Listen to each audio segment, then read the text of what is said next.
WLKY News Channel 32 Louisville. Now, from the station where the news comes first, your live local late-breaking coverage for Greater Louisville starts right now. Well, the FBI calls it the #2 cyber problem special agents face today. Sexual predators luring kids online. John Charlton joins us now with the first look at a unique program developed right here that helps provide kids with safer chats online. John? Well, Rick and Vicki, the FBI has a task force to monitor internet chat rooms, and the Hardin County man is doing the same thing with his own task force. It's all part of an effort to gather data, which is key to the computer program's effectiveness. The software is designed to block any communication with a potential online predator before it even starts. By trade, Dave Evangelista is an information services manager as well as a part-time Vine Grove police officer. But every free moment he gets, whether it be at work or off the clock, Evangelista does this. This whole thing is going to go bye-bye here in just a few minutes. He surfs and shuts down inappropriate sites for kids. There it is. SysOps service bot kicked one sexy child 2 out of the chat room, violating MSN's code of conduct. It's done. It's become his passion, but Evangelista has taken things a step further against those who lust for kids online. Software developers can integrate this program into their software or integrate this technology into their software and actually terminate a chat before it even takes place to the child. Evangelista, along with other members of the United States Internet Crime Task Force, have developed Viper. Project Viper, which is an acronym for Virtual Internet Predator Enticement Repository. It's a big database of potential predators. And like most poisonous snakes, Viper is aggressive and will strike first at potential threats. A lot of times children don't recognize the threats. Viper is programmed to recognize for them.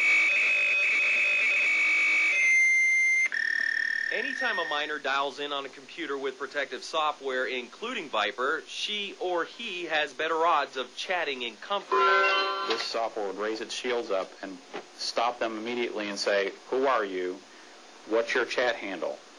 Well, we identify the chat handle and says, "Wait 1 second while we check you against the Viper database before we let you chat with this child."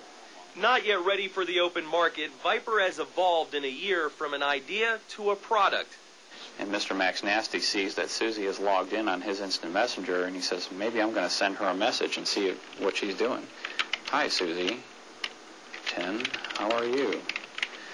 Well, when he hits his send button, Viper instantly is checking to whether or not he's in our database. It comes back and says, "I'm sorry, but your message was not sent. You're blocked." The child wouldn't actually even see this message from Viper. They wouldn't see anything. The heart of Viper is here. More than 10,000 entries of what Evangelista calls intelligence gathered by him and his task force from chat rooms. We are out there monitoring silently, watching the activity that's going back and forth. It's a continuous display of information that rolls up the screen. So these are different keywords that we found, and we look for the chat handle names of people that are making comments about wanting to receive child pornography pictures, maybe even attempting to entice somebody online. Evangelista says they then make an educated decision from a law enforcement perspective to add a screen name to the Viper database. Despite all its strengths, Viper does have one weakness. Potential predators can easily change their screen name to avoid detection.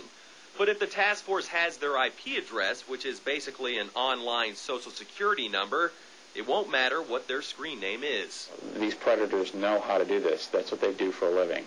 They're out continually trying to troll the internet and patrol for children that they can entice and lure away.